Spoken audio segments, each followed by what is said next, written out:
Okay, we're inside the home. I just want to take and go through it. One of the biggest issues inside the house is the ceilings. I'll see if I can get it in the camera, but they're pretty bad shape.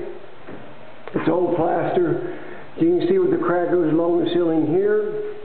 You can go down here, you can see where it comes on the wall down to the hearth. Over here in this particular room, you can see a crack here, and it goes right back up into the ceiling on over in here. The hardwood floors are intact. I do see hear some squeaking.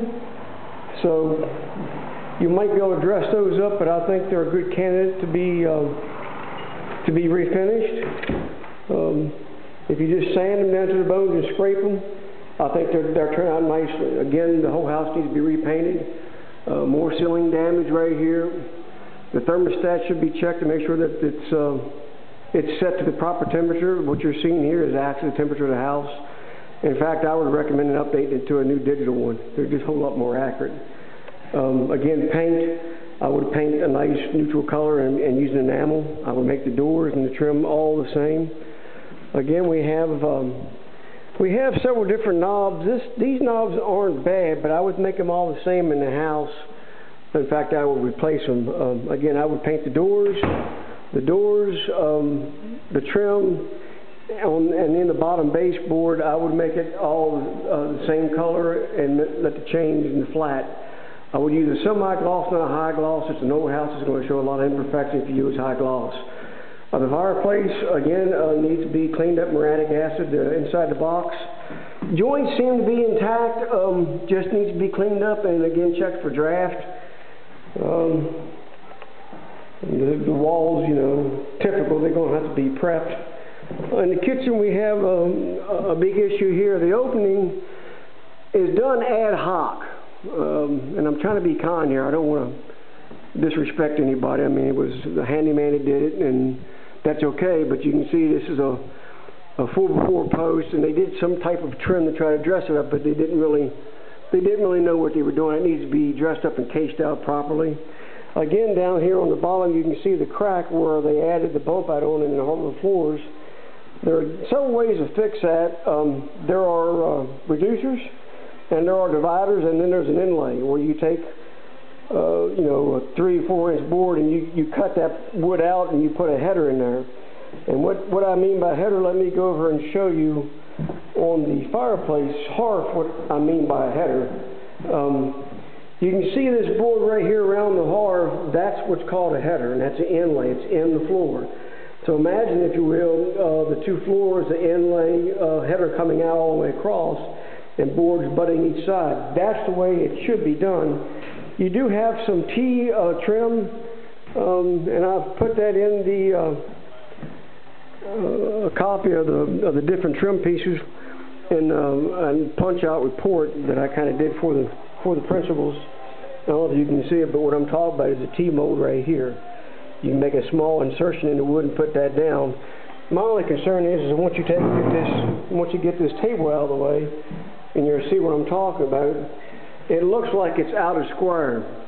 And what I mean by that is, when you take a straight edge or a line, you can see how this other add-on, it drops over to the left. Really an eyesore, but hopefully maybe something here a T-mold I would suggest, because it might break up that shift in the direction to a point. The trained eye is going to pick it up. In any case, you have another issue here. We're still talking at the floor. You can see here that they built up the old floor with plywood, and there's no inset or where you can bring the hardwood floor across 3/8, a half. This is flush with this damn near. So what we've discussed about is bringing a new kitchen floor out over to this point of transition and putting a reducer on it, trying to take and get away from that problem.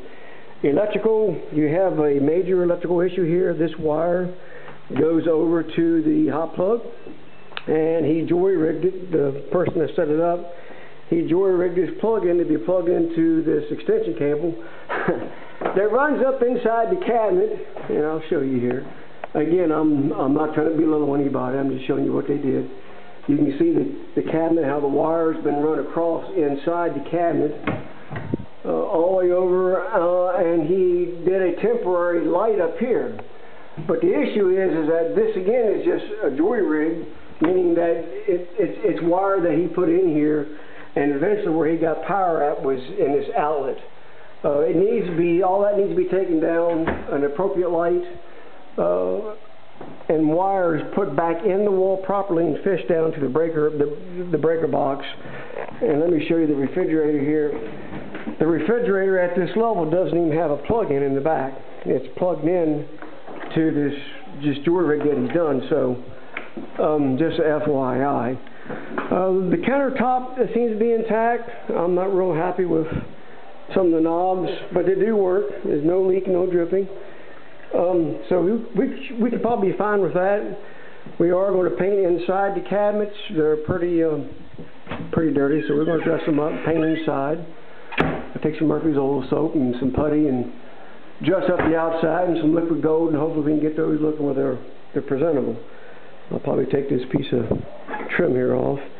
The stove, I'm just doing a stove clean on it now. It does function properly. The stove's fine.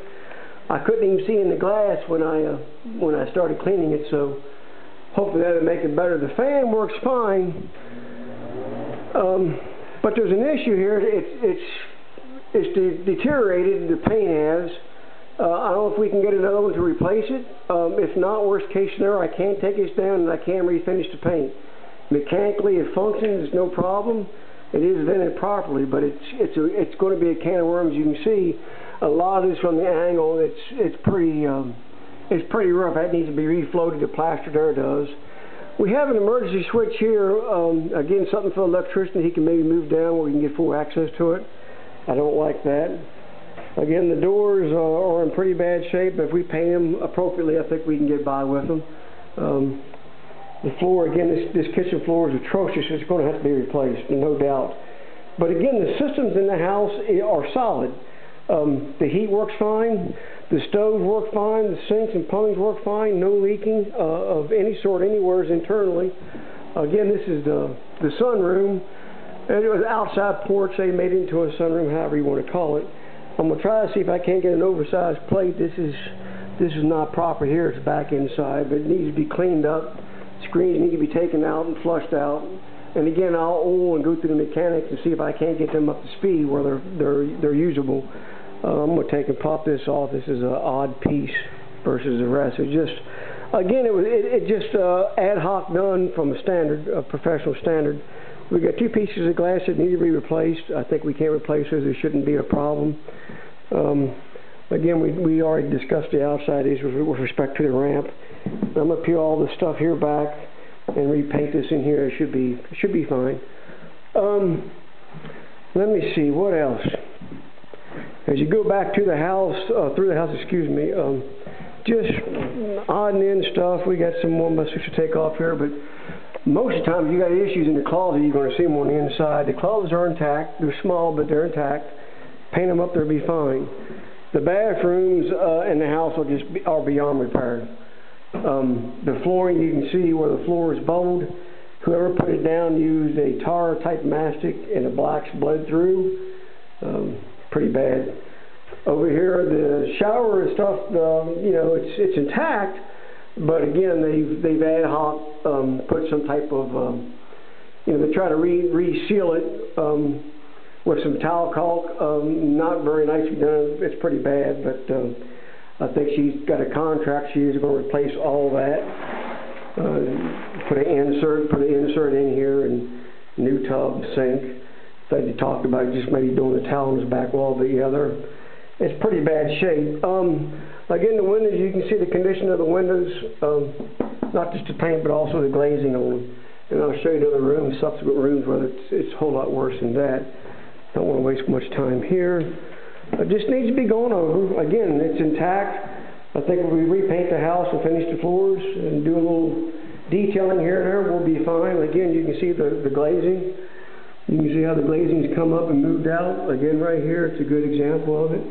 The window's intact. We do have one crack right here, so we're going to have to replace this glass here, but pretty much intact. Just need to be reglazed and painted, and it's just doable. No, they're not new. It's not to the latest, greatest insulated windows, but, you know, we're going to sell that. She wants to sell the house. She doesn't want to remodel it.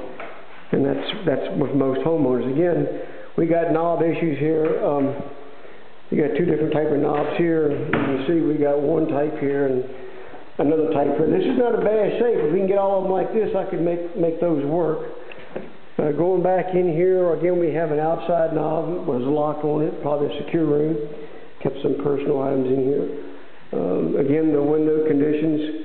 You can see no screens at all to be spoke of, but again, it's the glazing that has me worried.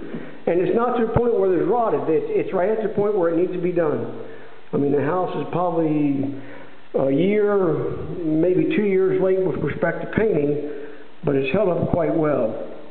No rot that's really serious. The floors, I don't know if you can see it in this color, but the floors, they have a shade difference where they had a throw rug down here.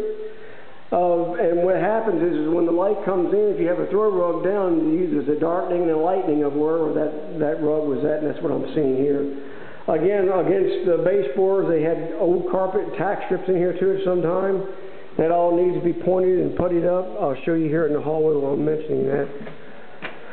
Yeah, you can see right here, you can see the carpet line, or the tack strip line, excuse me, where they had the old carpet down. And this is what scraping does. Scraping will get inside these door jambs, plus a buff, you know, the general area, but you got to get in these corners, you got to use a scraper and scrape that stuff out and putty it up. But it is doable. Again, a few squeaks in the floors, nothing outrageous. Again, the same thing in the master bedroom. I don't want to be redundant. We got the same issue with the windows and the floor. And the paint just needs to be up. We do have one type of screen. So I don't know if we can get something like this for all the windows. It'd be nice. But again, you can see it just really needs to be cleaned and glazed up and painted. The bathroom in here is the same condition. It's old. It's not in bad shape with respect to being intact from the integrity, but just out-to-date pieces that need to be updated, painted up, retiled, or some type of paint. Again, the systems do work and flush. Hot water works. I checked that. I came in last night and I checked all that. I'm impressed with that it's a solid systems in the house. And we'll go down in the basement and we'll look at what we got down in the basement with respect to those said systems. I think I covered everything in here. Ceilings, again, there's ceiling issues throughout the whole house. It might not be a bad idea to get a contractor to come back in and refloat all of them and swirl them. But you have right here, you can see here a major issue here, another major issue here. I think we got a big crack right in through here. You can see it right here, starting right here, and it goes right on down in this ceiling here. It's almost a little bit in every room, some are worse than others, but it's old plaster, so it wouldn't take much to float it up. Let me see, we got some issues here. You have some cracking right here. It wouldn't be hard to fix. I don't know what it's going to cost, but you know, give me a 12-inch trowel and some drywall mud, and I can probably float it out, make it flat. But I don't do swirl per se. The stairway here, all this right here has to be taken off. You can see back here, it's just an eyesore. They use it as a coat closet. In my opinion, this should have been a pantry, and this right here should have been the door going down to the stairs. And the structure on the floor system would allow that if someone was going to be. If I would buy the house, I would tear all this out and redo it that way. Again, the handrail going down is somewhat ad hoc, and it works, it's functional. But I would replace it with an appropriate newel rail with a newel post down the bottom, make it look professional. The stairs were nicely put together, but again, there's no skirting board. You can see here there's no skirt board. It's just like an ad hoc stair going down into the basement. That's fine. If it's just a basement, if you don't want to finish it, that's okay. We have a spot here where they tried to finish it, and they didn't bring the panel over, so we got a rough lolly column here. I would put a piece up here and dress that up. We've got ad hoc wires. You can see here. Again, he ran wire out. Let me